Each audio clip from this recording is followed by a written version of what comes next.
you have yet another nugget because you came from that driven mastermind thing, and that is just nugget rich. So what's another one?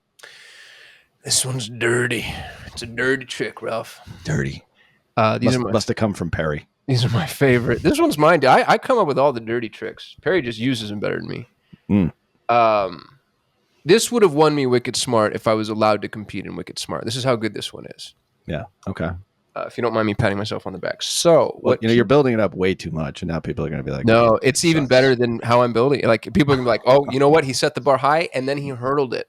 Wow. Yeah. Overconfidence.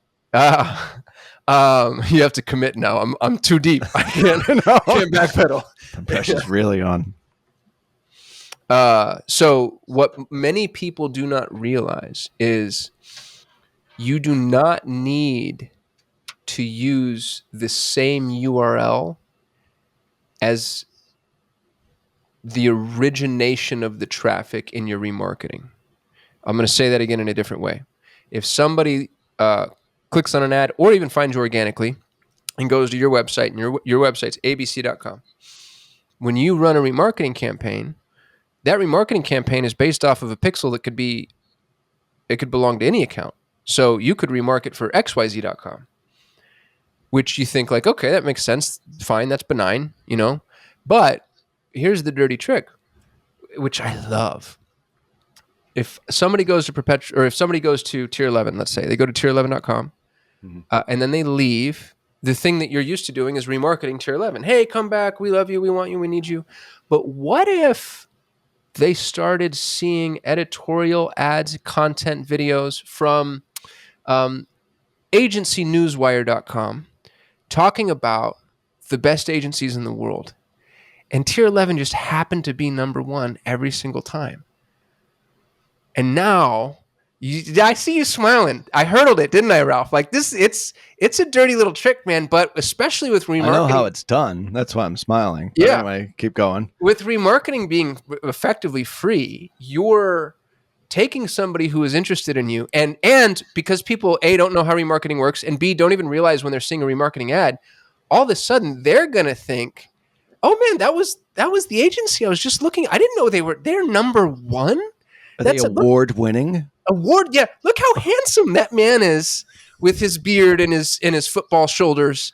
And you can edify and credentialize yourself, make it look like it's, a coincidence or organic, or, who knows what they assume, and nurture prospects ostensibly through word of mouth.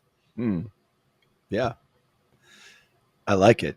I think it's a dirty little trick. I mean, I don't know as if it's dirty though. I mean, that's the way to just get people's attention. It's just brilliant. I should have started there. There's a reverse to this, which works exceedingly well. And I don't know why more people don't do it. And quite honestly, I don't know why we don't do it more. And we've had this conversation a bit on previous episodes where we talked about sort of this new paradigm, this new era of growth, how to achieve full funnel excellence. And one of the things I think that is another part to this is the reverse of that, is setting up a brand, or maybe a personal brand, like let's say CasimAslam.com or whatever it happens to be, or something about like what your product is all about. Let's pick a fictitious product. Green juice, for example. So you set up exists, Ralph. That's not fictitious at all. Well, a fictitious Leprechaun product juice in the green juice niche. All right. How about in the pick your color, the purple juice niche? There you go. Okay. So you set up a site called purplejuicing.com, and you set up a Facebook page, Purple Juicing, and you feed content to individuals top of funnel about the value of purple juicing.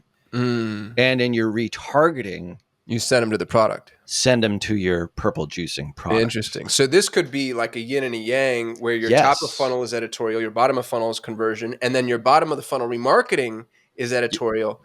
Yep. Aha. So I see where you're going on this. Like, I get it. I understand it. I love it. I think it's, I don't think it's quite as dirty as you made it out to be. I don't know, man. So I'll tell you how it gets dirty. You ready? What if somebody that you knew really well, and I don't do this, by the way, but I could. Of And I course. swear to God, I don't do this, but I could. No. I had a real estate investment campaign, and I'm actually starting back up. Incidentally, I want to get back into real estate, specifically in syndication. But let's say that somebody wants to sell their house fast for cash. Okay, so you're in Boston. You go sell my house fast for cash. You're willing to sell for a discount because you don't want to go through realtors, closing costs, fees, people tromping through your house, whatever.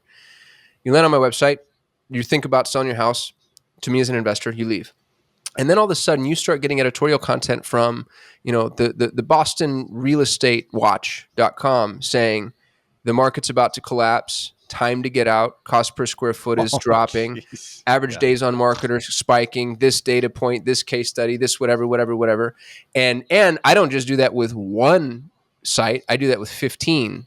So you, especially an unsophisticated internet user, would have no idea that this is actually being forced upon you based off of your browsing history. Instead, I am manipulating you into feeling like your property is about to be worthless, so you come sell to me quickly. So this could get real dirty real quick. That's dirty. Dirty. That's dirty. Nobody do that. Don't do that. No. But you It heard it here first.